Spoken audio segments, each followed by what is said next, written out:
तो शादी कर ले या तो वॉशिंग मशीन खरीद के ला दे। आज के बाद मैं तेरे कपड़े धोने वाली नहीं हूँ, ठीक है? चलो आ गए वॉशिंग मशीन खरीदने, क्योंकि दूसरा ऑप्शन अवेलेबल नहीं है मेरे पास। भाई दूसरा ऑप्शन कौन सा है? अबे दीदी बोल रही है या तो वॉशिंग मशीन ले ले या तो शादी कर ले। फिर तो पहला ऑप्शन ही सही है। हो भाई, इसलिए तो अपन मशीन लेने आए। भैया वॉशिंग मशीन मिलेगी? बिल्कुल मिल जाएगी। दिखा दो एक तगड़ी वाली। बिल्कुल आइए। सबसे अच्छी वाली दिखाओ भैया। ये है सेमी ऑटोमेटिक, इसमें अपने को ऊपर से पानी डालना पड़ता है। ये फुल्ली ऑटोमेटिक, इसमें कुछ भी डालने की जरूरत नहीं है। कोई टेंशन ही नहीं इसमें? कोई टेंशन नहीं। उठाओ भी इसको, बिल बना दो भैया जल्दी। ज्यादा टेंशन नहीं चाहिए क्योंकि अपने को पानी वानी की। अबे तुम देखते रहोगे, वो खड्डा डालना है उसमें, उधर गाड़ी में पैक करो उसको, ले जाओ उठा के।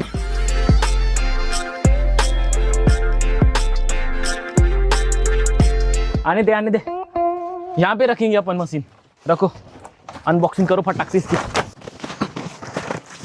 चलो खोलो इसको। ये काय का खड्डा है, ठीक इसको देख तो कैसी फिट करना है तो उसको। भाई यहाँ पर तो कुछ समझ